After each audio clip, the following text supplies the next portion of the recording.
everyone!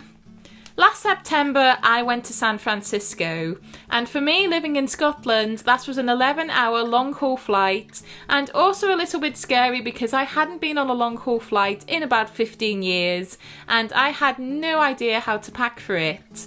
So as a result, my carry-on bag had quite a few things in it that, with hindsight, I probably would have taken out.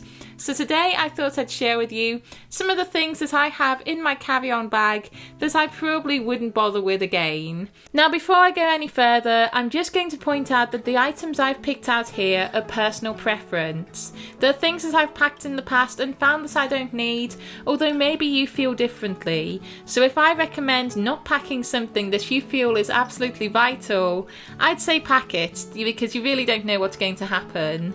And if there's anything that I don't mention on this list that you don't pack anymore, I'd love you to tell me about it in the comments so that I know not to pack it too. Anyways, let's get going, and I hope you enjoy the video.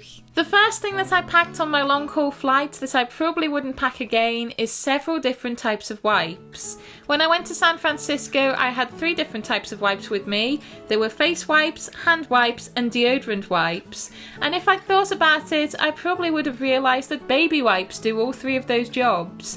With hindsight, I think they were the same wipes in just different packaging. So whichever type of wipes you prefer, I recommend just buying 1 pack instead of 3, and it will really help to save some space in your carry-on. The second thing that I wouldn't put in my carry-on again is several changes of clothing. Now, I think it's good to have 1 change of clothing in case your flight gets delayed or your luggage gets lost, but what I found myself doing was putting half my wardrobe into the back of my bag. And it just wasn't needed. It made my bag extra heavy, it meant I didn't have room for some of the things that I needed, and with hindsight I'd put more of my clothes into my suitcase if I were to do that again, and I had the room. While we're on the subject of clothing, I'm going to add pyjamas to this list. Now, I've packed pyjamas before, but realistically, I don't have the energy once the flight has taken off to go over to the toilets, change into my pyjamas, and come back to my seat, and then repeat the process as we're coming into land. What I prefer to do instead is just to wear comfy clothing that's socially acceptable, but also comfortable for me to sleep and relax in.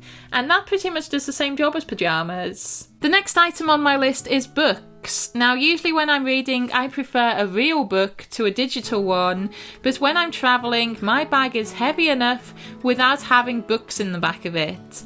So if I really want something to read, I have my Kindle with me where I have some digital books on there, and if I really want to read something on paper, I go and buy a magazine, and it just saves so much stress on my back.